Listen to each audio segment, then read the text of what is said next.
Gutsy move shaking up Middle East policy. Can it be a catalyst for what he has called the biggest negotiation of them all? Good evening, everybody. I'm Martha MacCallum, and our story begins there tonight at the White House. The president's decision will begin the process to move the United States Embassy from Tel Aviv to Jerusalem. Now, it was met with fear as our allies criticized that move. The president says, though, he believes the time has come. After more than 2 decades of waivers, we are no closer to a lasting peace agreement between Israel and the Palestinians. It would be folly to assume that repeating the exact same formula would now produce a different or better result. Therefore, I have determined that it is time to officially recognize Jerusalem as the capital of Israel. In moments, U.S. Ambassador to the UN, Nikki Haley, is here with her exclusive insight on this big decision. But we begin with Leland Vittert, live at the White House with the backstory tonight. Hi, Leland. Hey, good evening, Martha. Dozens of presidential candidates on both sides of the aisle, and a number of presidents have promised to do this. Noteworthy that Mr. Trump has kept part of this promise. The remaining part is yet to be seen. He has declared Jerusalem the capital of Israel, but he has also signed a waiver saying that they are not moving the embassy from Tel Aviv to Jerusalem yet. They're only beginning the planning process for that. The actual move could come even after the 2020 election. The Israelis, of course, call Jerusalem their capital. That's where the prime minister lives. Their parliament sits. But for decades, the U.S. Embassy has been 60 miles away in Tel Aviv, a nod to hopes for brokering a peace deal with the Palestinians that, among other things, would decide the final status of Jerusalem. As we heard the president say, recognizing Jerusalem as the capital is just affirming reality. And the president went to great lengths to say this doesn't foreshadow American views of how Jerusalem should be divided up or any of the other negotiating points. That wasn't enough for Pope Francis, who said, "I cannot silence my deep concern over the situation that has emerged in recent days. At the same time, I appeal strongly for all to respect the city's status quo in accordance with the relevant UN resolutions." Palestinians want Jerusalem to be their capital, too, and express their displeasure by burning pictures of President Trump and declaring what they call 3 days of rage.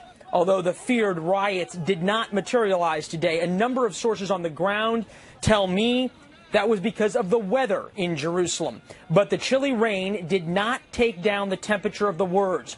Palestinian spokesperson saying the peace process has failed, and the Turks warned this would push the region and the world into, quote, fire with no end in sight. Although many have noted today that considering the current wars in the Middle East, it's hard to imagine how this move would change all that much. What the president didn't do is also important. There is a huge U.S. facility already in Jerusalem. I visited in May of this year. It was reportedly designed and built to be the new embassy. It's currently called the Consulate Annex. The State Department could have just changed the sign on that building to say U.S. Embassy today, and Martha, we would have a very different story. There are Israeli politicians, though, on the right wing especially, who worry that this victory could come at a very high cost. In just a couple of months, President Trump is expected to lay out his vision, if you will, for that ultimate deal between the Israelis and the Palestinians. And those right-wing Israeli politicians worry what President Trump may ask for in return because of today's announcement. Martha?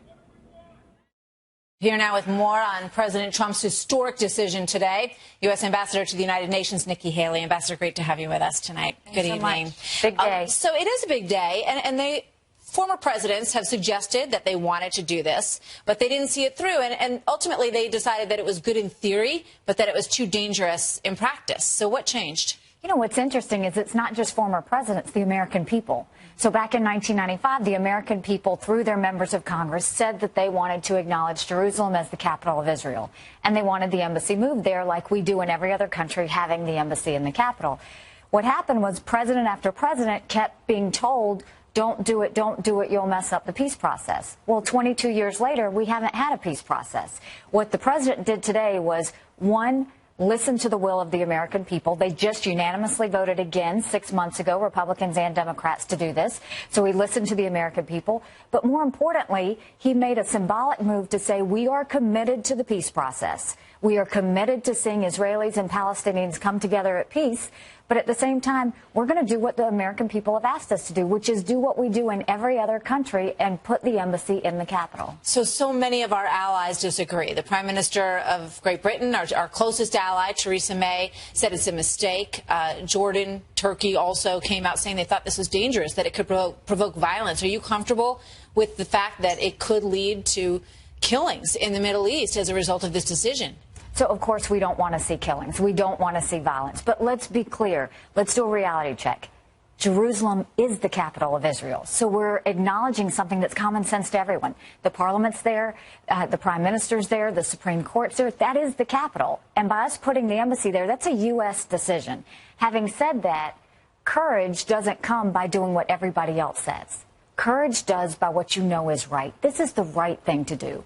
And what the president's doing is he's showing leadership. And will there be those that have negative feelings about what we're doing? Yes, of course. But could this possibly lead to a peace process? Absolutely. And that should be our hope, and that should be what we strive to do. So what did the Israelis promise in return? Obviously, this is something that they've wanted for a long time. They applauded this move. In terms of the status quo, in terms of Jerusalem, in terms of East Jerusalem, what did they promise in return? Well, first of all, this was not a decision made with the Israelis. This was a decision by the president for the American people. And so it was a decision that we all said Jerusalem should be the capital and the embassy should be there. This decision should not weigh in on the peace process. The peace process of how they see Jerusalem, if they choose to divide it up, all those things, that's between the two sides. So there was no discussion with Prime Minister Netanyahu saying, look, if we agree to do this, you have to promise us that you are not going to start pushing the envelope. Nothing. There were no discussions on this. Absolutely not. This is following members of Congress. This is doing what the American people said. But we are also taking Jerusalem out of the discussion, because the two sides have to come together on how they're going to see Jerusalem, what they're going to see as their capital. Meaning that there will be no change in the lines, no change in anything in that status. We are not doing anything about the final status. That is up to the Israelis and the Palestinians to decide. Let me ask you this, because there were reports today that you and the president and the vice president were all on the same page with this decision, but that Secretary Tillerson and Secretary Mattis were opposed to it. Is that true? Well, in National Security Council meetings, we all put our thoughts on the table, and we all put what we think. At the end of the day, the president decides. And he decided to show quite a bit of courage today and do something historic that presidents for years have just passed over and said maybe later, maybe later. But he has been a president who does what he says, follows through with it, and has really had real results because of it. And so I think we should all see that this was a decision that united both parties, that presidents of both sides of the aisle have said they were going to do for years, and this president actually did it. And we now should hope and pray for a peace process. We've had good negotiations with both sides. Those are going to continue. Those are going to continue to be a commitment by the president and something that we're going to work hard on. And we all hope, for the sake of Israeli children and Palestinian children, that we do have peace. You've said, Ambassador, that you believe that the Western Wall is part of Israel. In terms of this discussion, does the administration believe that Jerusalem is a holy site for Muslims, for Christians, and for Jews? So, first of all, obviously, Israel has always acknowledged Muslims, Christians, and Jews, and that's the way it should be. Everyone should be free to worship. But again, the two sides are going to decide all the details. That's not for the United States to decide. That's for the two sides to decide. We just decided where to put our embassy. We just decided to follow through on a law that was passed. But the two sides have to come together, and it's time that the Palestinians and the Israelis realize it is time to move, and that time has to come sooner rather than later. Secretary Schumer has said that we have to recognize an undivided capital, and I'm imagining that your answer is the same to that it's up to them, that they have to decide. It is absolutely up to them. All right. Let me ask you about North Korea, and I want to start by playing this soundbite with Brett Baer over the weekend with General McMaster. Watch this. So has the potential of war with North Korea increased since this latest launch? I think it's increasing every day. There are ways to address this problem short of armed conflict, but it is a race because he's getting closer and closer, and there's not much time left. Are we getting closer to war with North Korea every day? It's getting more dangerous. You know, I think if you look at this missile strike compared to the one before it, they certainly had advances. But I also think something that has happened is pretty interesting, which is the United States has been able to rally the entire international community to come towards North Korea to say they have to stop this, that they can't have nuclear weapons. And they have acted, you know, passing the resolution that had the sanctions on North Korea. We even had China and Russia involved on both. And 90% of their trade, 30% of their oil has been cut off. They're feeling the squeeze, but they have made progress. All right. So to that line of thinking, the United States just flew a B-1 supersonic bomber over South Korea. Very aggressive exercises, obviously a response to the ICBM test that we saw from North Korea. And in response, we're seeing Chinese drills in places where they haven't done them before, in the Yellow Sea and the East Sea. And reports in China from a military expert in the South China Post saying that this is a message from China to President Trump not to provoke Pyongyang any further. Does that indicate that China is perhaps on the other side of that line, that if we were to do a preemptive strike, that they might defend North Korea? All of the calls that have happened between President Xi and President Trump have been strong positive calls. The president has asked President Xi to cut off the oil because the last time they did, North Korea came to the table. China has followed through on the sanctions. We're seeing great progress there, but they haven't gone that far. So there's more they can do. We're going to continue to push them. But both China and the United States are trying to work this together. We're trying to do this together because it affects the region. And so obviously we're doing that. So you're with not concerned that China will leave those discussions and decide, you know, North Korea is actually on our side in the end? As long as we keep talking. The key is we have to keep those communications together, and we all agree on one goal: a denuclearized North Korea. Now, last question, in terms of the threat, obviously, of potential military action in that region. We all have athletes, United States athletes, heading to South Korea soon. Do you think that it is safe for them to go there in this environment? I think those are conversations that we're going to have. But what have we always said? We don't ever fear anything. We live our lives. We use our freedom. We have that. And certainly that's a perfect opportunity for all of them to go and do something they've worked so hard for. What we will do is make sure that we're taking every precaution possible to make sure that they're safe and to know everything that's going on around them. So I think that's something where the administration is going to come together and find out the best way to make sure they're protected. So initially you said we have to look at it, something to that. So is that a done deal, or, you know, is the United States recommending that our team goes, or is that still an open question given this environment? There's an open question. I have not heard anything about that, but I do know that in the talks that we have, whether it's Jerusalem, whether it's North Korea, it's always about how do we protect the U.S. citizens in the area. And so those are conversations that are happening daily. Would you feel comfortable sending family members if they were athletes on our team? I think it depends on what's going on at the time in the country. We have to watch this closely, and it's changing by the day. Ambassador Nikki Haley, thank you so much. It's great to talk to you tonight. Thanks for coming in. Thanks so much. I appreciate it. So this is a live look at the unbelievable scene in California, just outside of Los Angeles. Massive wildfires are swallowing homes as we speak. It is a terrifying situation for all of the people who live in those neighborhoods. Adam Housley is there live on the ground. We're going to get to him with more on that in just a moment. Plus, we have just learned that the Justice Department is now pouring through some 10,000 text messages from that gentleman on the screen. They were received and sent by that deputy at the FBI and a woman that he was involved with who was an attorney associated with the case as well. And they include those anti-Trump messages. We're going to tell you what we now know about those. House Intel member Trey Gowdy joins us in a moment. And is Al Franken's Senate career over? The growing calls tonight for his resignation and why the Democrats are circling now in a way that they weren't before around Franken. The really interesting backstory on this tonight when I'm joined by Chris Stirewalt and Bill Bennett. Next. We need to draw a line in the sand and say none of it is okay. None of it is acceptable. And we, as elected leaders, should absolutely be held to a higher standard. The story is brought to Gutsy move shaking up Middle East policy. Can it be a gutsy move shaking up Middle East policy? Can it be a catalyst for what he has called the biggest negotiation of them all? Good evening, everybody. I'm Martha MacCallum, and our story begins there tonight at the White House. The president's decision will begin the process to move the United States Embassy from Tel Aviv to Jerusalem. Now, it was met with fear as our allies criticized that move. The president says, though, he believes the time has come. After more than 2 decades of waivers, we are no closer to a lasting peace agreement between Israel and the Palestinians. It would be folly to assume that repeating the exact same formula would now produce a different or better result. Therefore, I have determined that it is time to officially recognize Jerusalem as the capital of Israel. In moments, U.S. Ambassador to the UN, Nikki Haley, is here with her exclusive insight on this big decision. But we begin with Leland Vittert, live at the White House with the backstory tonight. Hi, Leland.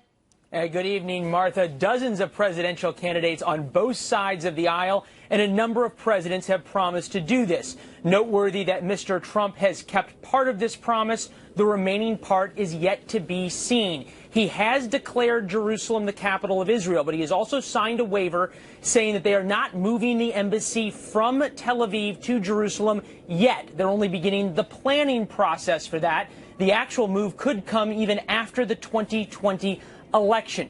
The Israelis, of course, call Jerusalem their capital. That's where the prime minister lives. Their parliament sits. But for decades, the U.S. Embassy has been 60 miles away in Tel Aviv, a nod to hopes for brokering a peace deal with the Palestinians that, among other things, would decide the final status of Jerusalem.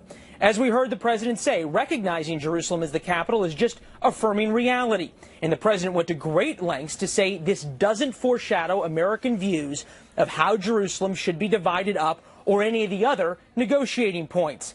That wasn't enough for Pope Francis, who said, "I cannot silence my deep concern over the situation that has emerged in recent days. At the same time, I appeal strongly for all to respect the city's status quo in accordance with the relevant UN resolutions."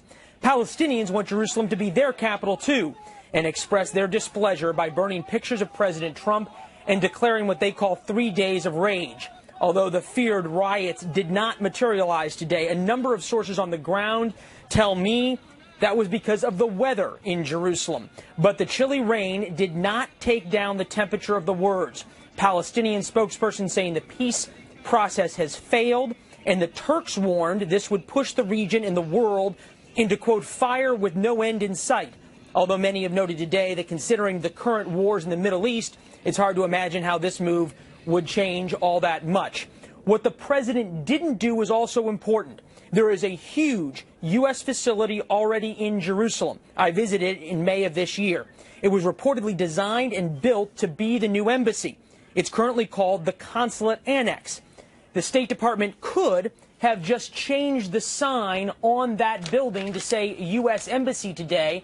And, Martha, we would have a very the right wing. For Al Franken. So why now is the window closing for the senator from Minnesota? Chuck Schumer, the top Democrat in the Senate, adding his name to the more than 30 lawmakers that came out today, saying that he must go. He must step down immediately. Franken faces multiple allegations of sexual misconduct. We now know that he is going to make a big announcement, and that's going to happen tomorrow on Thursday. There is some dispute coming from his camp over whether or not that's going to be an actual resignation announcement. We will see. Chief National Correspondent Ed Henry joins me now live in Washington with the backstory here. Hi, Ed. Martha, great to see you. The drip drip for Al Franken has turned into a flood that appears to be washing him from office. Breaking just moments ago, as you noted, the Senate Democratic leader Chuck Schumer declaring Franken should resign, demanding he step down, quote, immediately. Minnesota Public Radio, now quoting a Democratic official, is saying the senator will in fact resign tomorrow at that event he has scheduled, but Franken's office is insisting it's not a done deal. Tweeting at the radio station, quote, no final decision has been made and the senator is still talking with his family. Please update your story. That demand capping off a dramatic day that started with Democratic Senator Kirsten Gillibrand becoming the first one of his colleagues to demand Franken's resignation. The dam seemed to break within minutes as several female Democrats joined that call, followed by male Democrats, until, as you noted, dozens of Senate Democrats called on him to go. And in a devastating bit of timing for Franken, a seventh woman came forward to accuse him of sexual misconduct, a former congressional aide, charging that he forcibly tried to kiss her and said it was, quote, his right as an entertainer to do that. That news breaking just as Time magazine was naming as its Person of the Year the women who launched the hashtag #MeToo movement. And one day after veteran Democratic Congressman John Conyers resigned under pressure pressure. Politico now reporting the Congressional Black Caucus is furious that Conyers was pushed out, while white lawmakers in both parties facing various allegations, from Democrats like Franken to Republicans like Congressman Blake Farenthold and Senate candidate Roy Moore, have not, at least until now, stepped aside. House Democratic leader Nancy Pelosi has only exacerbated the racial tensions in the Democratic Party by initially backing Conyers and even questioning the validity of some of his female accusers. But then, after pressure from others on the left, Pelosi infuriated the Black Caucus by flip-flopping on Conyers. Watch. Just because someone is accused, and was it one accusation? Is it two? I think there has to be. John Conyers is an icon in our country. Congressman Conyers should resign. Zero tolerance means consequences for everyone. Conyers' attorney, meanwhile, tonight denying Politico's claim that the Black Caucus had brokered a deal whereby a lawmaker was going to read a letter of apology on the House floor last Friday and reveal Conyers would retire at the end of the year so he could try to leave with some dignity. Those talks apparently broke down, though the Conyers camp insists the decision to resign immediately this week was made by the congressman alone. Martha? Thank you very much, Ed Henry, in Washington. So what would that open seat, potentially, in Minnesota mean for the Senate? On that and more, Chris Darwell joins me now, Fox News politics editor. Chris, good to see you tonight. Oh, boy. Yeah, oh, boy is right. I mean, you can feel the perfect storm that sort of surrounded Al Franken on this. And to complicate matters, the suggestion that John Conyers had to go because he is an African-American and that they were protecting Al Franken. Didn't look good, didn't wash. Well, I think that's part of it, but the Congressional Black Caucus is seldom happy. Part of their job is to be unhappy because that's how they extract stuff from the leadership. However, the situation here, you got to watch the bouncing ball, and it's over with Gillibrand and company. What the Democrats are doing is making ready. They are battening down the hatches as they get ready to launch an all-out assault on Republicans, especially over Roy Moore. This is what's going on. The Democrats... Donald Trump successfully rebutted the credible allegations leveled against him in 2016 by pointing to Hillary Clinton and saying, yeah, what about your husband? Mm-hmm. And it was surprisingly effective. He brought the women to the debate. He said, oh, yeah, I'm gross. Well, what about your gross husband? Now, Democrats have learned the lesson. They are cleaning house. They're kicking Al Franken out. They're going to get it all done, and they're going to look at Republicans who might elect Roy Moore to the United States Senate next week. They're going to point to him. They're going to point to Blake Farenthold. They're going to point to them and then say, okay, you guys, it's your turn. So essentially, Al Franken's being sacrificed for the War on Women sequel. Number two, the better edition. I mean, we all remember the Democratic convention, and you think back to those times. It's pretty amazing what's happened since then. I mean, if they want to launch that and they want to point fingers at Roy Moore and Farenthold and say, why didn't you guys clean house? We cleaned house. That's a pretty powerful argument. What are the Republicans going to do about that? It's a very powerful argument, and if Roy Moore wins this election and shows up in Washington, the Brit Hume term is that you turn him into a hood ornament. The Democrats will turn Roy Moore into the face of the Republican Party, and they'll say that's what these guys are like. It's Donald Trump, and it's Roy Moore, and it's this kind of treatment for women, and it's this da da da da da, and they're going to turn it up to 11. And finally, just look at how helpful for Democrats it is to finally be done with the Clintons. Getting away with and finishing up with the Clintons has been is going to be such a boon to the Democrats. Oh my gosh, so good, because they've been dragging his dirty laundry around now for 20 years. And for Gillibrand and others to finally say, you know what, he should have resigned, and so should you, Al Franken, who, by the way, Martha, has mishandled this thing to a fare thee well. His arrogance is what got him in trouble as much as anything else. I mean, it looked like he was going to get away with it for a little while there, but now it does not look like that any longer. And Roy Moore will become the GOP poster boy that they will use. So we'll see. Chris Darwell, thank you so much. Good to see you, buddy. You bet. So joining me now with more on this, Bill Bennett, host of the Bill Bennett podcast. He served as education secretary under President Reagan and is a Fox News contributor. Of course, Bill, good to see you this evening. There's sort of another layer to all of this. Steve Bannon last night was at a rally for Roy Moore. He has stuck by him in a steadfast manner. And Mitt Romney has been tweeting that he thinks that backing Roy Moore is a huge mistake. And here's what Steve Bannon had to say about Mitt Romney. Mitt, here's how it is, brother. But you hid behind your religion. You went to France to be a missionary while guys were dying in rice paddies in Vietnam. Do not talk to me about honor and integrity. Judge Roy Moore has more honor and integrity in that pinky finger than your entire family has and its whole DNA. Wow. That is tough stuff, Bill. What do you think? It is tough stuff. Of course, Steve Bannon would say schoolyard ethics that Mitt threw the first shot because he threw a real first shot at Moore. But an even earlier shot, you will remember, Martha, during the campaign when he gave that speech in Utah condemning Donald Trump. A lot of us reacted very badly to that speech because we remember that Mitt Romney, when he was a candidate, asked Donald Trump to support him, really entreated him over and over again. He finally got it. He praised Trump, and then when Trump was running, he trashed him.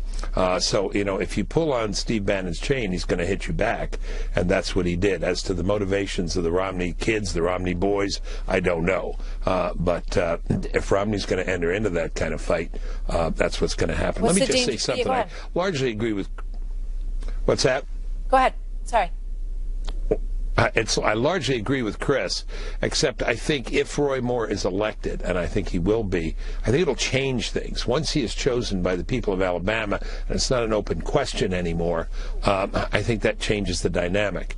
I think he's right that they will try to make him the hood ornament, but I think if the committee goes about its business and they do things proper procedure, I think this will be interesting. Isn't it interesting, by the way, that Roy Moore will become the object of all the opprobrium by the liberals rather than Donald Trump. Donald Trump may get a week or two off. That's an interesting flip. Really, I don't know if they've escaped the Clintons. Maybe not, but it took them a long time, and there's still a lot of history in the Democrat Party that they cannot be proud of. I got to ask you a quick football question. J.R. Gamble wrote this about Rob Gronkowski. Let's put up the Gronkowski hit from the weekend, from the other night, and get Bill Bennett's thoughts on this, because we love to talk football too here. So there's the hit. It was a late hit. You can see it better from the other angle, actually. Yeah. So, it looks like he piled on after he was already down. But this is what the writer J.R. Gamble had to say about it. Let's put it up on the screen. I guess because he isn't African-American, words such as thug, cheap shot artist, sore loser, and animal don't apply to a guy who catches touchdowns for Tom Brady and didn't grow up in the hood. He's claiming that Gronkowski is sheltered by white privilege, this writer. What do you think, Bill? First of all, thank you for bringing up a topic I know something about, football. Appreciate it very much. Always a pleasure. Look, that was thuggish behavior.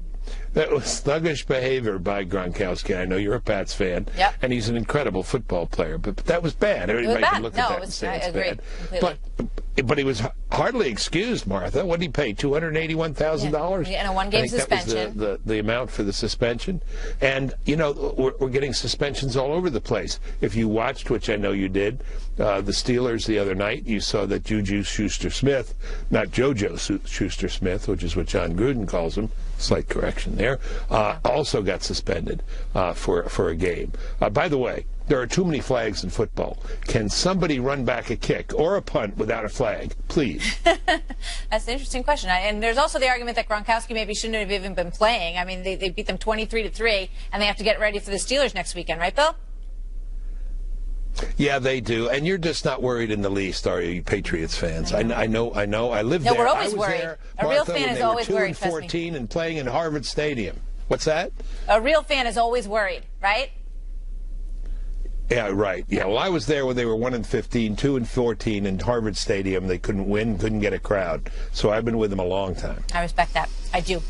Bill Bennett, always a pleasure. Good to see you tonight, sir. We'll see you soon. Thank you very much. Okay. All right. Still here to come tonight on The Story, as a federal grand jury indicts the illegal immigrant acquitted in the murder of Kate Steinle. A juror on the California trial is now speaking out for the first time, exclusively, here on The Story, and that is next. So do not miss that. That's coming up. Also, 10,000 text messages. That's a lot of text messages. DOJ is now combing through all of those. They're trying to figure out what the intentions were and what the feelings were about this case from this former FBI official who was kicked off the case of the special counsel for anti-Trump bias. Congressman Trey Gowdy weighs in next. I have asthma, one of many pieces in my life. So when my asthma symptoms kept coming back on my long-term control medicine, I talked to my doctor and found a missing piece in my asthma treatment with Brio. Once daily Brio prevents asthma symptoms. Brio's for adults with asthma not well controlled on a long-term asthma control medicine, like an inhaled corticosteroid. Brio won't replace a rescue inhaler for sudden breathing problems. Brio is specifically designed to open up airways to improve breathing for a full 24 hours. Brio contains a type of medicine that increases the risk of death from asthma problems and may increase the risk of hospitalization in children and adolescents. Brio is not for people whose asthma is well controlled on a long-term asthma control medicine, like an inhaled corticosteroid. Once your asthma is well controlled, your doctor will decide if you can stop Brio and prescribe a different asthma control medicine, like an inhaled corticosteroid. Do not take Brio more than prescribed. See your doctor if your asthma does not improve or gets worse. Ask your doctor if 24-hour Brio could be a missing piece for you. See if you're eligible to pay no more than $10 a month. Yo, check it out, dog. That was just all hype for me. I mean, you got the walk, you got the stance, but I wasn't really feeling it. You know what? I'm not buying this. You gotta come a little harder, dog. You gotta figure it out. I don't know. Shaky on the walk, Caorage was off. Randy Jackson judging a dog show? I don't know, dog. Surprising. What's not surprising? How much money Lisa saved by switching to Geico. Oh, wow. Performance of the night. 15 minutes could save you 15% or more. The real gift isn't what's inside the box. It's what's inside the person who opens it. Give Ancestry DNA, the only DNA test that can trace your origins to over 150 ethnic regions. Save 30% for the holidays at AncestryDNA.com. You've never seen anything like this. Ridiculous, outrageous talent doing ridiculous, outrageous stuff. Tune into Game Show Network on December 20th at 9 p.m. to watch Kmart's Ridiculous Cash Bash Game Show. You've got to see it to believe it. If sleep is essential to happiness, what's essential to sleep? Introducing the Lisa mattress, a better place to sleep. Expertly designed for support, pressure relief, cooling, and bounce. Read our reviews, then try the Lisa mattress in your own home. Sleep on it for 100 nights and love it, or get a full refund. Order now and get $100 off. Go to buylisa.com today. This holiday season, don't give a crummy gift. Show them you really care with the Ring Video Doorbell. Ring lets you see and speak with anyone at your door from anywhere. But don't take my word for it. Check out over 20,000 5-star Amazon reviews. Like Robert, who writes, Ring is truly amazing. Video saved to the cloud? Two-way voice communication? Are you kidding me? No, Robert, we're not kidding you. Available at Ring.com and these fine retailers. You are my navigator. We can take the long way home. We can take the long way home. 'Cause home is everywhere we go. When I brought Jake home, I wanted him to eat healthy. So I feed Jake Purina Cat Chow Naturals Indoor, a nutritious formula with no artificial flavors, made specifically for indoor cats. Purina Cat Chow, nutrition to build better lives. Fox News Channel on Sirius XM. Your favorite shows on Channel 114. Plus, every story, every 15 minutes. Fox News headlines 24/7 at Channel 115. 10,000 text messages being combed through right now at the Justice Department tonight, sent between FBI official Peter Strzok, who you've heard a lot about in recent days, and FBI lawyer Lisa Page, who was a co-worker who he was reportedly having a romantic relationship with. Some of their conversations were revealed to be so anti-Trump that it got him kicked off of this investigation into the Russian issue that's being run, of course, by Robert Mueller. So also new tonight, after 8 hours, Donald Trump Jr. done testifying behind closed doors to the House Intel Committee about the June 26 Trump Tower meeting with Russian lawyer Natalia Veselnitskaya. Earlier, I spoke with Congressman Trey Gowdy, who is a member of that committee, and asked him when he will get to view the Peter Strzok text messages and what he specifically wants to know about them. Well, we met with the Department of Justice yesterday, and they have to go through the text. We're not entitled to, nor do we have any interest in purely personal text. We're very interested in both anti-Trump and or pro-Clinton text, because, as you made reference to, he was a very important agent in her investigation, also in the ongoing Russia-related investigation, perhaps the decision for Comey to change the wording in his July 5th statement. So he's super important, and people have a right to know whether agents are biased one way or another. So the department's going to go through the text, and then they're going to make them available to us as soon as they can. Do you still have confidence in the Mueller investigation and that team? I do, Martha, but I got to confess to you, I understand people who think I'm wrong. I got an email last night from a friend back home saying, look, Gowdy, let go of the prosecutor stuff. I still think that Mueller can produce a product that we all have confidence in, but things like this make it really difficult. The perception is every bit as important as the reality, and if the perception is you're employing people who are biased, it makes it really difficult for those of us who would like to defend the integrity of former prosecutors and heads of the FBI. All right. Now, in terms of the 8-hour-plus grilling, according to the reports that are coming out of Donald Trump Jr. today, was it a grilling in there? Is that how you would characterize it? I wouldn't say. I've been married 28 years. It wasn't a grilling. It's not like any of the grillings I've gotten. So, no, it was a very professional exchange of information. Now, I am surprised that it took 7 hours to cover a 20-minute meeting at Trump Tower. I think only a bunch of lawyers could drag out a 20-minute meeting into a 7-hour deposition. But he was incredibly professional, and so were the members of Congress on both sides that did the questioning. But we're talking about a 20-minute meeting from which no information was gleaned at Trump Tower. So how you get 7 hours out of that for a bunch of guys and gals that aren't paid by the hour, it was quite a sight to see. Yeah. Is there any suggestion that there was anything illegal that transpired on the part of Donald Trump Jr. in that meeting? No, nothing illegal and nothing improper. I mean, keep in mind, go back to the precise words of the email. The person who alleged to have information said official documents or information related to Hillary's ongoing dealings with Russia. Okay, she was the Secretary of State, she was a U.S. Senator, and she was a First Lady. So whatever dealings she had with Russia would have been in the official realm, and it defies logic, at least for me, particularly when you have the phrase official documents in the email. For all I know, they were talking about information that was already publicly available somewhere. Now, you put on the bookend of that meeting that Glenn Simpson with Fusion GPS was meeting with that same Russian lawyer before the Trump Tower meeting and allegedly met with that same Russian lawyer afterwards. So you got two meetings by Fusion GPS, which is paid for by the DNC with money laundered through a law firm. I don't see the media gaggle that was downstairs. They didn't ask a single question about those two meetings. They're just focused on the 20-minute meeting that was so boring, Jared Kushner got up and left. One very quick question. Elijah Cummings says there's a whistleblower who says that Michael Flynn was texting someone saying that they're going to go ahead with the nuclear project of building nuclear plants in the Middle East at the inauguration, and that he said that he would lift the sanctions. The sanctions would be ripped up. What's your thoughts on that?